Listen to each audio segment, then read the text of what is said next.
이 시간 저희들이 출애굽기 19장 20장의 말씀을 읽었습니다. 오늘 말씀은 출애굽기 중에서 가장 중심에 있는 핵심이 되는 말씀입니다. 실제 하나님께서 시내산에 강림하시고 백성들을 만나며 하나님께서 그들에게 하나님의 말씀을 주는 내용이 바로 19장 20장에 기록되어 있기 때문에 그렇습니다. 하나님께서 특별히 저와 여러분을 부르신 이유도 이 말씀 가운데서 우리가 발견하게 됩니다. 하나님이 이스라엘 백성을 하나님의 백성으로 삼으신 이유가 19장 6절에서 제사장 나라 거룩한 백성이 되게 하기 위하여 그들을 삼으신 거거든요.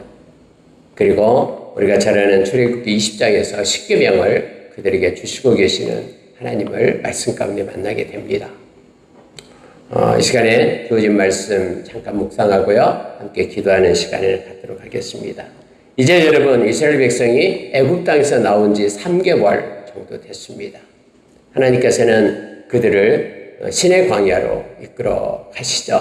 거기에 장막을 짓게 하고 그곳에 있는 시내산, 이전에 시내산은 호렙산이라고 말하기도 합니다. 하나님께서 모세에게 나타나서 그렇게 말씀하셨던 곳이 바로 이곳이죠. 내가 너를 보내어 내 백성을 이리로 이끌어내리라. 그래서 실제로 하나님은 모세를 보내가지고 아론과 함께 이스라엘 백성을 이끌어내잖아요. 홍해를 가르고 하나님께서는 10가지 재앙을 내리고 홍해를 가르고 불기둥, 구름기둥으로 또 만나와 메추라기를 먹여서 이끌어내요. 하나님께서 모세에게 약속했던 그런 시내산까지 오게 됩니다. 이곳에서 하나님은 하나님의 백성들과 언약을 맺게 됩니다. 약속을 하게 되죠. 나는 너희의 하나님이 되고 너희는 내 백성이 되리라. 그런데 내가 너희를 부른 것은 제사장 나라 거룩한 백성들 되기 위하여 불렀다라고 하나님이 말씀하시고 그들에게 하나님은 불과 그리고 지진, 우레, 번개, 큰 나팔 소리 하늘로부터 그 시내산에 그렇게 흑암 가운데 흑암이 임하고 그렇게 오시는 거예요. 그래서 여러분 거기서 있던 모든 백성들이 하늘로부터 울려나는 그런 나팔 소리와 하나님의 그 음성을 듣게 되는 것이죠. 하나님을 대면하게 되는 놀라운 일이 있게 됩니다. 근데 여러분 우리가 잘 알고 있는 베드로후서 3장 7절 이하에 보면은 우리 주님 다시 오실 때도 동일한 내용이 나타나고 있어요. 큰 나팔 소리가 하늘로부터 울려 퍼집니다. 천사장이 이끄는 모든 천사들이 나팔을 불면서 오시는 거예요. 그때 여러분 하늘이 말리고 땅의 체질이 풀어지고 엄청난 그런 어둠과 또 떨림과 진동이 임하게 됨을 알게 되죠. 그러니까 여기에 지금 시내산에 나타나셨던 임재하셨던 그런 하나님, 강림하셨던 그 하나님이 이제 다시 우리 주님 오실 때에 심판주로 오실 때에 동일한 일들이 일어나게 됨을 알게 됩니다. 백성들은 너무 두렵고 무서워서 가까이 나아갈 수가 없는 거예요. 지금까지 한 번도 본 적이 없는 정말로 하나님이 임하시는 그런 장면을 봤잖아요. 덜덜덜 떨면서 모세에게 말합니다. 모세요, 우리가 너무나 무서워서 우리가 죽을 것 같습니다. 그러니 우리가 하나님께 가까이 나아갈 수가 없습니다. 하나님께 말할 수가 없습니다.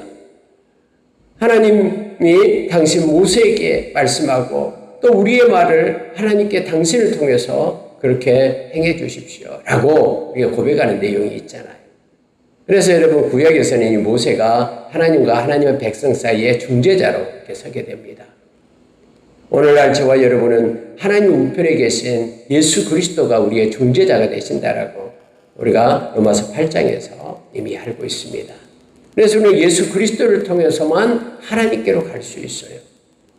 그래서 요한복음 14장 6절에서 나는 길이요 진리요 생명이니 나로 말미암지 않고는 아버지께로 이를 자가 없다라고 우리 주님께서 그렇게 말씀하시고 계심을 보죠. 십자가의 제단을 통하지 않고서는 우리가 하나님께서 부어주시는 은혜를 누릴 수가 없습니다. 오직 십자가를 통해서 우리가 구원을 받고 제사함 받고 또 우리가 하나님의 자녀가 되는 그런 길이 열림을 우리가 기억하며 십자가를 사랑하며 나가는 우리가 되길 원합니다. 여러분 몇 가지를 보겠습니다. 여러분 4절에 한번 보세요. 내가 애굽 사람에게 어떻게 행하였음과 내가 어떻게 독수리 날개로 너희를 업어 내게로 인도하였음을 너희가 보았느니라. 하나님께서 모세에게 하신 말씀이에요. 내가 너희들을 애굽에서 여기까지 그렇게 인도하신 것은 마치 독수리 날개로 너희를 업어 내게로 인도하였다라고 하나님은 말씀하시죠. 그러니까 하나님께서 이 세상에 행하셨던 10가지 재앙뿐만 아니라 홍해를 가르고 건너게 하신 그 모든 하나님의 개입하심과 하나님의 인도하심이 독수리 날개로 너희를 업었다. 그리고 내게로 인도했다라는 표현을 써서 나타내고 있습니다. 하늘을 날 때 가장 맹수로 군림하는 게 독수리죠. 그래서 하나님께서는 그 누구도 방해하지 못하도록 하나님의 백성을 이처럼 이렇게 독수리 날개로 업고 그리고 인도하시는 하나님을 우리가 기억하기를 원합니다. 저와 여러분의 삶도 하나님이 개입하셔서 안전한 항구, 우리를 위하여 금거둔 영원한 하나님의 나라에 이르기까지 하나님은 우리를 보호하시고 업고 안고 인도하심을 우리가 기억하며 우리 눈에는 보이지 않지만 매일매일 보이지 않는 하나님의 손이 우리와 함께하고 있음을 기억하기를 원합니다. 이스라엘 백성들은 그 많은 그런 이적과 표적을 하나님의 함께하심을 목도하고 지금도 구름기둥 불기둥이 그들에게 서 있고 만나를 내리며 먹으면서까지 하나님이 계신가 안 계신가 하는 그러한 시험을 하나님 앞에 했다라고 말하고 있죠. 근데 너희들은 절대로 하나님을 시험하지 말라라고 우리가 고린도전서 10장에서 우리에게 가르쳐 줍니다. 하나님은 반드시 계시며 우리와 함께 하시며 우리를 독수리 날개로 안고 계심을 우리가 기억하며 하나님 때문에 우리가 마음의 굳건함을 가지고 그리고 마음의 온전함을 가지고 하나님을 의지하고 이 험한 세상을 살아내는 우리가 되기를 원합니다. 5절에서 세계가 다 내게 속하였나니 너희가 내 말을 잘 듣고 내 언약을 지키면 너희는 모든 민족 중에 내 소유가 되겠고 너희가 내게 대하여 제사장 나라가 되며 거룩한 백성이 되리라. 나는 이 말을 이스라엘 자손에게 전할지니라 하면서 너는 이 말을 이스라엘 자손에게 전해라라고 하나님이 모세에게 말씀하신 것입니다. 여러분 하나님의 소유가 된다라고 말하죠. 근데 조건이 있어요. 우리가 어쩔 때 하나님의 소유가 되냐면 말씀을 듣고 지킬 때라고 성경은 말합니다. 하나님의 말씀을 듣고 하나님의 말씀을 삶으로 지킬 때, 다시 말하면 말씀이 이끄는 삶을 살아갈 때 너희는 내 소유가 될 것이고 너희는 제사장 나라가 될 거고 거룩한 백성이 될 거다. 이 하나님께 속한다라는 소유가 바로 거룩한 백성이에요. 하나님에게만 거룩이 있거든요. 그래서 거룩이다라는 것은 세상으로부터 구별되어서 하나님께 속한 하나님의 소유가 된다라는 뜻이에요. 그리고 제사장 나라라는 것은요, 많은 열방, 그것도 다 내게 속해 있다라고 하나님 말씀하시죠. 근데 그 열방이 주께로 돌아오게 하는 통로가 제사장 나라가 된다라는 뜻이에요. 너희들만 잘 먹고 잘 사는 것이 아니라 너희는 나의 쓰임 가운데, 나의 일하신 가운데 너희가 있게 되고 생명의 통로로 너희를 사용하겠다. 이것이 바로 제사장 나라, 이런 뜻이에요. 그래서 우리가 우리 교회를 놓고도 기도할 때, 우리 나라를 놓고도 기도할 때 마지막 주님이 사용하시는 제사장 나라, 거룩한 백성들 되게 해달라고 기도하잖아요. 우리 민족이 생명의 통로로 열방 곳곳에 생명의 복음을 증거하는 그 사역을 감당케 해달라는 기도예요. 우리가 제사장 나라가 이 나라가 되게 하소서라고 기도할 때 하나님 이 나라에서 생명의 통로로 곳곳에 하나님의 말씀이 전달되는 그러한 아름다운 사역이 이 땅을 통해서 일어나게 해달라고 기도하는 것과 동일한 겁니다.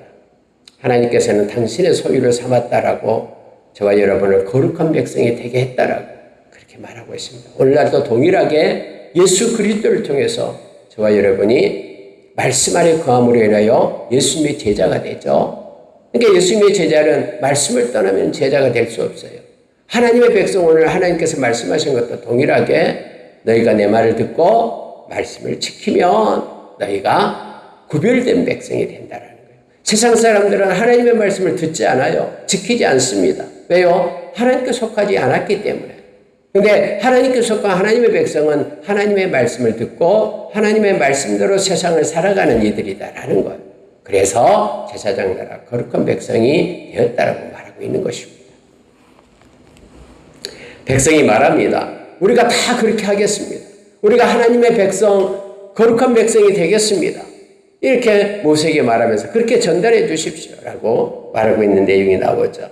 자, 13절에 보십시오. 그런 자에게는 손을 대지 말고 돌로 쳐 죽이거나 화살을 쏘아 죽여야 하리니 짐승이나 사람을 막론하고 살아남지 못하리라. 다시 말하면 하나님의 거룩한 곳에, 그곳에 이렇게 호기심을 가지고 들어오지 말라라는 거예요. 만약에 그곳에 들어오게 되면은 그는 돌이든 화살이든 그를 죽여야 된다라고 말합니다.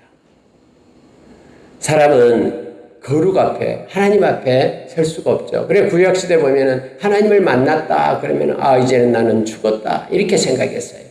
많은 이들이요. 왜요? 하나님 앞에 아무도 설 수 없다라고 그렇게 성경은 말했기 때문이죠. 오늘날 저와 여러분도 하나님의 보좌에 나아갈 수가 없어요. 예수 그리스도의 공로를 힘입지 않으면, 예수님의 보혈을 힘입지 않으면 저와 여러분도 거룩하신 하나님 앞에 쇳덩어리인 우리가 설 수가 없는 거예요. 근데 예수님의 보혈로 우리를 입혀주심으로 인하여 의롭다함을 얻고 예수님의 피 공로를 의지해서 우리가 담대히 하나님의 보좌에 나가서 이렇게 예배할 수 있는 것입니다. 이 모든 것이 하나님의 은혜입니다. 우리가 잘 아는 히브리서 4장 16절에서 때를 따라 은혜를 주시는 그 은혜의 보좌 앞에 우리가 나아갈 수 있어요. 예수 그리스도를 힘입을 때. 예수 그리스도를 떠나서는 우리가 절대로 하나님 앞에 설 수가 없습니다. 하나님께서 지금 모세에게 지금 하나님의 임재 가운데 있는 그곳에 함부로 들어와서 그들이 죽음을 당하지 않도록 하라라고 말씀하고 있음을 계속해서 반복해서 말씀하고 있음을 보게 됩니다. 그리고 하나님께서는 이제 모세에게 말한 모세야 이제 하루 이틀 너희들이 성결하게 해라. 너희들이 목욕을 하고 깨끗이 옷을 빨고 성결하게 하나님 만날 준비를 하라 라고 말합니다. 그리고 셋째 날 너희들이 시내산으로 올라와라 나아오라 라고 말합니다. 그래서 모세가 백성들에게 이 말을 하고요. 백성들이 다 옷을 빱니다. 깨끗이 목욕을 하고 또 오늘 성경 보니까 연인도 가까이 하지 말고 그리고 3일째 되는 날 그 기슭에 즉 시내산 기슭으로 백성을 이끌고 올라오게 되죠. 멀리 시내산에는 지금 하나님께서 천군 천사불의 나팔소리와 함께 강림에 계심을 성경은 나타내주고 있습니다. 자, 16절 한번 보세요. 셋째 날 아침에 우레와 번개와 빽빽한 구름이 산 위에 있고 나팔소리가 매우 크게 들리니 진중에 있는 모든 백성이 다 떨더라. 이렇게 되어 있습니다. 모세가 하나님을 맞으려고 백성들을 이끌고 진에서 나오매 그들이 산길 속에 서 있다. 그때 18절 보세요. 시내산에 연기가 자욱하니 여호와께서 불 가운데에 거기 강림하심이라. 그 연기가 온기가마 연기같이 떠오르고 온 산이 크게 진동하며 나팔소리가 점점 커질 때에 모세가 말한즉 하나님이 음성으로 대답하시더라. 백성들이 다 듣는 앞에서 하늘로부터 하나님의 음성이 쫙 들리는 거예요. 그 하나님의 임재 가운데 있는 모습을 지금 모세는 이렇게 표현해주고 있는 것입니다. 땅이 막 진동을 해요. 벌벌벌 떨면서 백성들도 두려워서 떨고 있고요. 곳곳에 그런 연기가 가득하면서 하나님의 임재를 나타내고 있음을 보게 됩니다. 24절 보시기 바랍니다. 하나님께서 그에게 이르시되 가라 너는 내려가서 아론과 함께 올라오고 제사장들과 백성에게는 그 경계를 넘어 나 여호와께로 올라오지 못하게 하라. 해서 그들이 죽을 까노라 하면서 말씀을 하죠. 이렇게 해서 여러분 백성과 하나님이 만나는 그런 내용을 19장에서 갖고 있습니다. 19장에서 가장 중요한 게 바로 하나님의 부르심의 그 이유가 중요합니다. 제사장 나라 거룩한 백성들 되라고 부른 겁니다. 오늘날 저와 여러분도 말씀을 지키는 예수 그리스도의 제자로서 제사장 직분을 감당해야 됩니다. 그게 곧 예배죠. 하나님께 속해서 생명의 통로로 하나님 앞에 나아가는 것입니다. 베드로전서 2장 5절, 베드로전서 2장 9절에서 너희는 거룩한 제사장이다. 너희는 왕같은 제사장이다. 그래서 우리는 이 땅에 하나님께 예배하는 자로, 하나님께 속한 자로 우리는 부름받은 거룩한 백성들임을 우리가 기억하기를 원합니다. 여러분 20장에서 이제 십계명이 나옵니다. 그 율법의 중심이 되는 십계명을 직접 하나님께서 모세에게 주게 됨을 알게 되죠. 우리가 십계명 그러면 두 돌판이 있어요. 한쪽은 1계명부터 4계명이 있고 한쪽은 이제 5계명부터 10계명이 있는 돌판이죠. 한쪽은 하나님에 대한 그런 약속의 계명이고요. 한쪽은 사람들에 대한 약속의 계명이죠. 그래서 하나님께서 이렇게 말씀하시죠. 왼쪽에는 하나님을 사랑하는 자는 왼쪽을 지키죠. 또 이웃을 내 몸과 같이 사랑하는 자는 오른쪽 것을 같이 지킵니다. 근데 중요한 게요. 이 이웃을 사랑하는, 사람을 사랑하는 이 계명은 하나님에 대한 사랑 계명이 없다면 주어지지 못한 것입니다. 하나님에 대한 사랑이 없는 자가 이웃에 대한 사랑을 가지고 행할 수 없다라고 요한일서 4장에서 분명하게 성경은 우리에게 말해줍니다. 그래서 하나님을 사랑하는 자가 이웃을 사랑할 수 있는 거예요. 하나님을 사랑하는 자가 부모를 공경할 수 있고 또 자녀들을 사랑할 수가 있다는 것을 우리가 기억하기를 원합니다. 하나님에 대한 사랑이 모든 사랑의 근원이에요. 그 동력이 있어야지만이 우리가 형제자매를 사랑할 수 있음을 알게 합니다. 여러분 성경에서 이제 토라 이 모세오경에서 십계명은 바로 출애굽기 20장에서 나오고요. 다음에 신명기서 5장에서 십계명이 기록이 됩니다. 조금씩 틀려요. 시간이 지나면서 틀립니다. 특히 안식일에 대한 내용이 틀려지고 있음을 보게 됩니다. 자, 여러분 십계명을 잠깐 묵상하고요. 기도하도록 하겠습니다. 자, 여러분 첫 번째 십계명이 바로 3절이죠. 너는 나 외에는 다른 신들을 내게 두지 말라. 이것은 여러분 하나님만이 유일한 신이다라는 거예요. 유일한 살아계신 그 신은 하나님밖에 없다. 이거예요.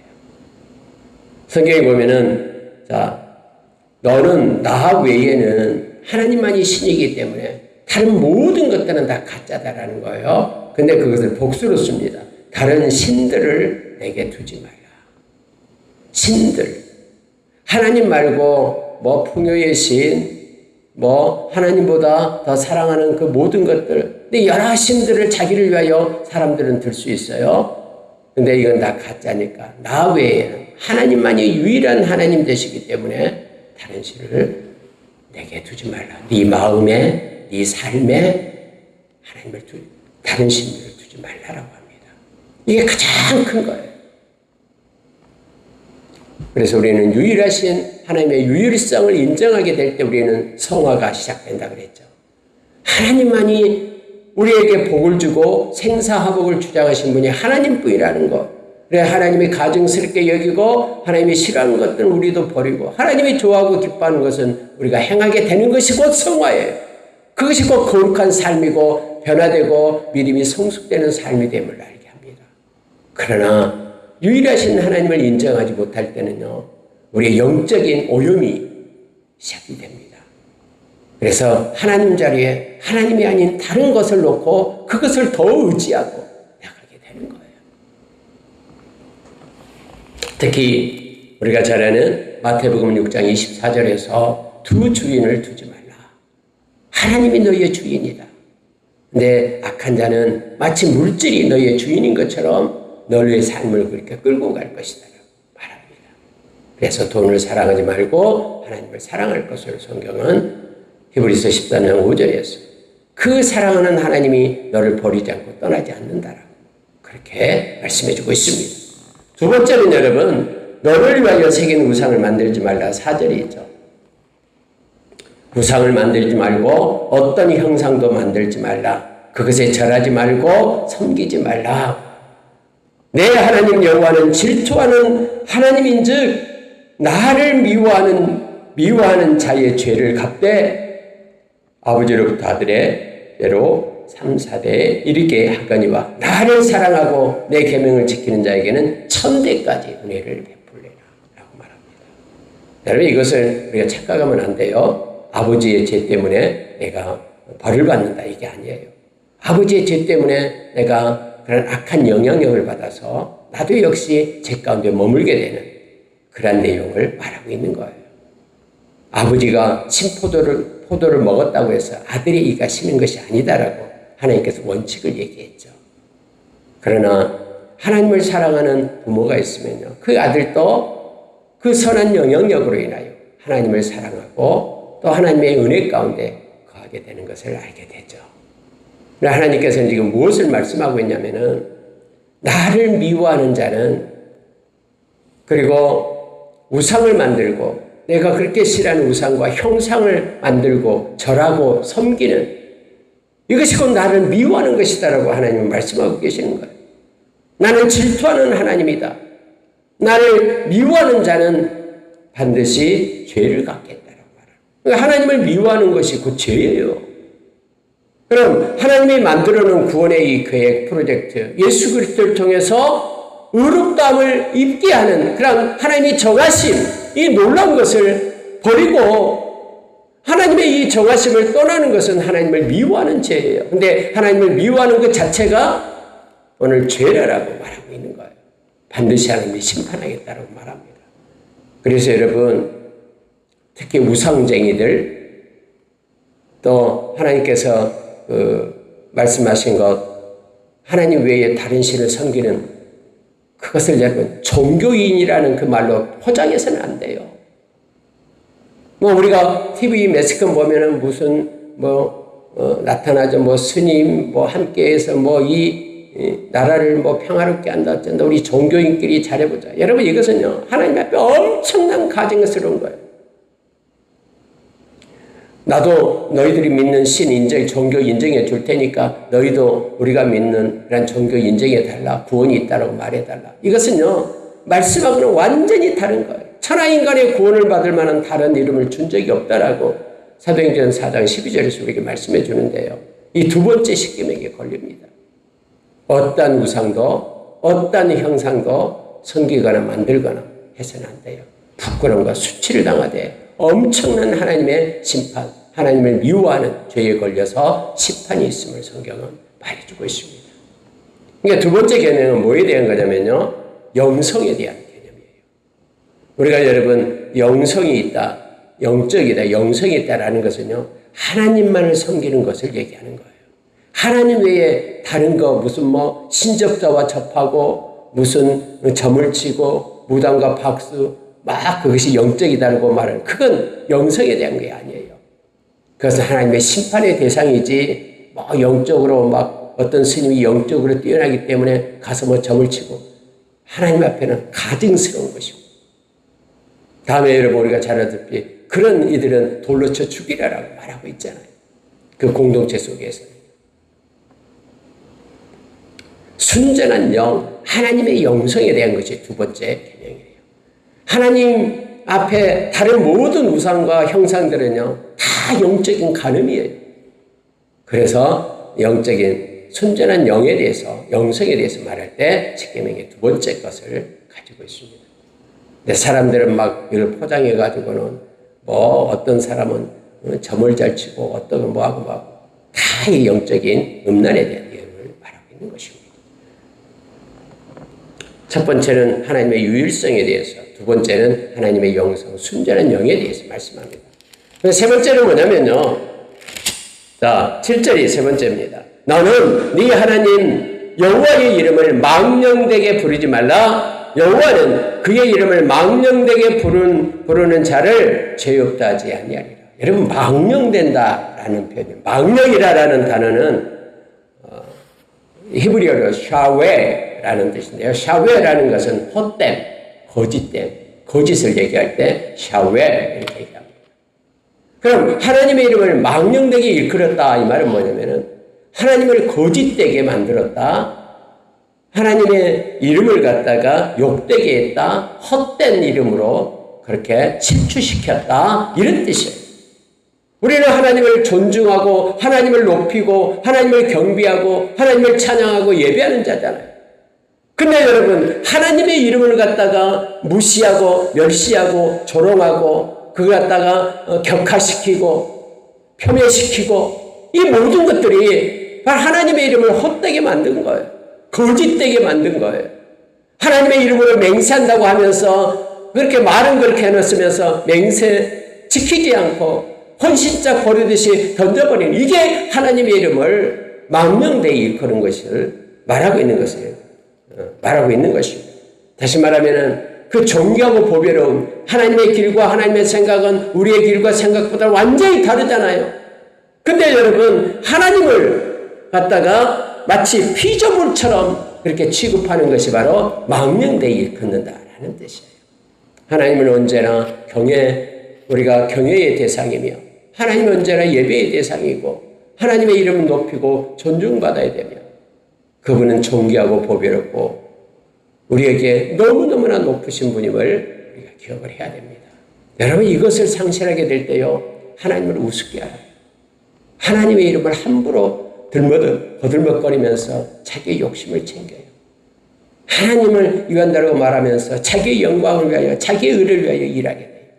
그래서 세 번째 계명이 중요합니다. 하나님의 이름을 망령되이 일컬지 말라라고 말합니다.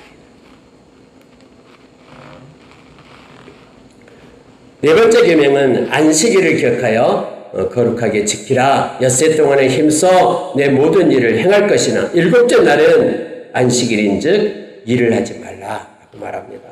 이 샤바트라는 영어로는 세베스를 쓰죠. 근데 히브리어는 사바트. 샤바트라는 이 안식일은 원래 그 뜻이 뭐냐면요.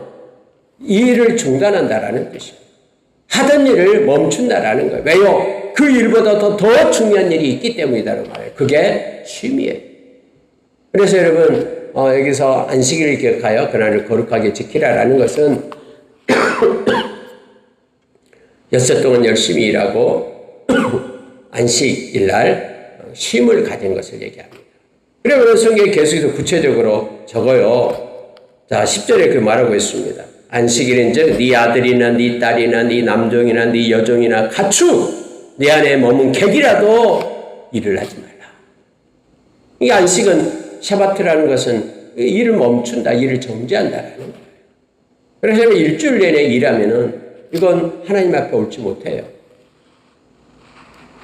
자, 근데 여기서는 이제 하나님께서 엿새 동안, 자, 그게 11절이죠. 하늘과 땅과 바다와 그 모든 것을 만들고 일곱째 날에 쉬셨습니다. 그러니 너희도 그날에 쉬어라.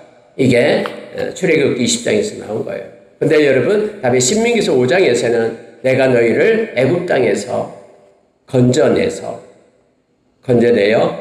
노예였던 종이었던 너희들을 건져내어 하나님의 백성으로 삼았다. 이것을 기념하기 위하여 안식일을 지키라. 이렇게 얘기합니다. 그러니까 처음에는 창조의 사역, 여기서 출애굽기 20장에서는요. 신명기 5장에서는 바로 뭐냐면 구속의 사역. 구속해서 하나님의 백성으로 삼아서 안식을 주었다라는 거예요. 그럼 오늘날은 뭡니까? 오늘날은 예수 그리스도가 안식일의 주인이다라고 말씀하시면서 예수님이 부활하심으로 인하여 우리에게 영원한 안식을 주셨어요. 그래서 이 영원한 안식을 주신 주일날 예수님이 모든 걸 완성했잖아요. 그래서 주일날 하나님 앞에 우리가 모여서 하나님께 예배자로 우리가 서는 거예요. 그럼 초대교회 때는 어떻게 했냐? 처음에 초대교회 때는 이 주일날 안식 후 첫날 주일날 모여서 하나님의 말씀을 나누고 떡을 떼고 했었죠. 물론 그때도 토요일날 이 샤바트 이 안식을 지키고 있었죠. 두 가지가 공존했어요. 그러다가 이제는 점점점 예수 믿는 하나님의 백성들은 주일날 영원한 안식을 주신 우리 주님을 찬양하고 예배하는 날로 그렇게 바꿔지고 지금까지 저와 여러분은 주일날 우리에게 영원한 안식을 주신 우리 주님을 찬양하고 예배하고 있는 것입니다. 이미 여러분 골로새서 2장 16절 17절에서 그렇게 말씀하고 있죠. 안식일을 이유로 너희를 패미하지 못하도록 하라. 너희를 비판하지 못하도록 하라. 그렇게 말해요. 이미 그건 그림자고 예수님이 오심으로 인하여 실제의 예수님이 오셔서 이미 우리에게 영원한 안식을 주었다라고 말하고 있어요. 동일하게 갈라디아서 4장 9절 11절에도 역시 그러한 안식일이나 절기나 그때 제사제도 이런 것 가지고 우리가 구원을 얻는 것이 아니라 예수 그리스도로 인하여 우리가 구원을 얻는다라고 말하고 있음을 보게 됩니다. 여기까지가 여러분 하나님을 사랑하라라는 것이고요. 그 다음에 12절부터는 이제 사람에 대한 거예요. 그쪽에 가장 먼저가 부모를 공경하라 이겁니다. 그것이 약속 있는 계명이다. 이 땅에서 복을 받기다. 생명의 길이라 하나님께서 약속해 주십니다. 두 번째는 살인하지 말라, 간음하지 말라, 도둑질하지 말라, 내 이웃에 대해서 거짓 증거하지 말라. 9번째 계명이에요. 거짓 증거가요. 하나님 앞에요. 이 거짓말은 하나님 앞에 너무나 가증스러운 거예요. 그래서 거짓의 아비가 약간 사탄이기 때문에 거짓 증거하지 말라. 그래서 애매하고 무고한 사람 힘들게 하지 말라라는 거예요. 하나님이 반드시 심판합니다. 그리고 마지막 계명이 뭐냐면 탐내지 말라. 하나님이 너에게 주신 것을 감사히 여기고 다른 사람의 손에 있는 것을 탐내지 말라라는 거예요. 다른 사람 특히 이웃의 아내, 남종, 여종, 그가 소유하고 있는 소, 나귀, 이웃의 소유를 탐내지 말라. 그건 너에게 준 게 아니라 하나님께서 그 사람에게 줬다라는 거예요. 그러니까 하나님이 주신 거에 대해서 만족할 줄 알고 자족할 줄 알고 하나님께 감사하기 시작하면 하나님은 더 많은 것들을 우리에게 맡겨주실 줄 압니다. 그래서 하나님이 주신 거에 대해서 감사함으로 나아가는 우리가 되기를 원합니다. 마지막 이 말씀 보고 마치겠습니다. 자, 24절 25절 보세요. 내게 토단을 쌓고 그 위에 내 양과 소와 내 번제와 화목제를 드리라. 내가 내 이름을 기념하게 하는 모든 곳에서 내게 임하여 복을 주리라. 하나님의 이름을 높이고 기념하고 하나님께 예배하는 곳에 하나님은 임재해 주시겠다고 약속하십니다. 그리고 예배자에게 복을 주시겠다고 약속하신 거예요. 우리가 여러분 그래서 모든 것보다도 하나님께 하나님에 대한 예배가 회복되어야 됩니다. 그래야지만이 하늘의 그런 신령한 것들 땅의 기름짐으로 우리가 하나님의 복을 누릴 수 있음을 성경 말합니다. 25절 보세요. 네가 내게 돌로 제단을 쌓거든 다듬은 돌로 쌓지 말라. 네가 정으로 그것을 쪼면 부정하게 함이니라. 이렇게 말합니다. 다듬은 돈으로 왜 제단을 쌓지 말라고 할까요? 다듬어서 막 대리석으로 번쩍번쩍하게 의리의리하게 지어서 하나님 앞에 예배하면은 하나님이 왜 이걸 원하지 않을까요? 여러분 하나님이 원하시는 것은요 예배하는 도구가 아니에요. 막 멋진 그것에 마음을 뺏겨서 하나님 앞에 예배하는 걸 원하는 것이 아니라 원하지 않고요. 하나님은 예배의 대상인 하나님에게만 마음을 쏟기를 원하신 거예요. 근데 그때 당시 여러분 이방의 모든 종교들은요 막 제단이 막 삐까번쩍해요. 금을 입히고 막 엄청나게 광대하게 웅장하게 그렇게 하잖아요. 근데 하나님이 이거 하지 말라라는 거예요. 그것을 사람들은 거기에 압도되어서 막 엄청난 어떤 대궐 같은 엄청난 그러한 궁전에 신전에 들어가면 막 그것 때문에 압도돼가지고 뭐가 있는 것 같지요. 그건 가짜다라는 거예요. 하나님 앞에 예배하고 다듬는 돌로 세우지 말라라고 말합니다. 네, 여러분 점점점 이것들이 중세에는 막 엄청난 것으로 그런 성당을 짓고 했잖아요. 그것 때문에 엄숙해진 게 아니라 우리의 예배의 대상은 하나님이십니다. 하나님의 영이십니다. 그러니 예배하는 자는 영과 진리로 예배해라 라고 말하죠. 헤롯 그런 예배당 성전이 너무나도 멋있었다는 최고의 대리석으로 지었고요. 그래서 제자들이 보고 와 예수님 이 성전 어마어마합니다. 예수님께서 돌 위에 돌 하나 잊지 않고 다 무너뜨리라 라고 말하면서 예수 그리스도를 예배하는 것을 우리 주님 우리에게 말씀해 주고 있죠. 저와 여러분이 어느 곳에 있든 어떤 모양이든 우리의 중심은, 마음의 중심은 하나님을 향하고 예수 그리스도를 예배하는 하나님의 백성으로 우리가 서기를 원합니다. 흔들림 없이 주의 조건이 아니라 하나님을 바라보는 저와 여러분 되기를 예수의 이름으로 축원합니다. 함께 기도하겠습니다. 하나님 아버지 감사합니다. 귀한 말씀을 주셔서 감사합니다. 우리를 불러서 제사장 나라 거룩한 백성들 하나님을 삼아주셔서 감사합니다. 우리는 세상에 속한 자가 아니라 하나님께 속한 자이며 하나님의 말씀과 기도로 하나님 우리가 거룩함을 입고 하나님과 도를 자로 우리가 서게 하여 주시옵소서. 하나님 아버지 감사합니다. 하나님에 대한 사랑을 주시고 이웃에 대한 사랑을 우리가 할 수 있도록 하나님 아버지 우리에게 새 힘과 능력으로 동력으로 하나님이 매일매일 역사해 주셨길 원합니다. 오직 하나님만이 유일하신 하나님 되십니다. 오직 하나님만이 아버지의 순전한 영이시며 하나님 우리가 하나님으로부터 영성을 얻게 됩니다.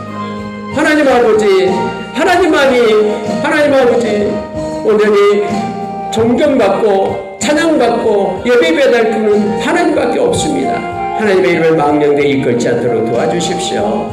하나님 아버지 우리에게 영원한 안식을 주신 우리 주님을 찬양하며 하나님께 참된 쉼을 얻고 영광을 돌려 우리 되게 하여 주시옵소서. 이 사랑을 가지고 이웃을 사랑하되 부모님을 공경하게 하여 주시고 거짓되지 않도록 도와주시고 아버지 하나님은 살인하고 가늠하고 도둑질하지 않도록 도와주시고 이웃의 것을 탐하지 않는 은혜를 허락해 주시옵소서. 악의 형통함을 부러워하지 않게 하여 주시옵소서. 우리에게 주신 것을 만족으로 여기고 하나님께 감사로 나갈 때 하나님 더 많은 것들로 우리를 채워 주시옵소서. 주님께 감사드립니다. 예수님 이름으로 기도합니다.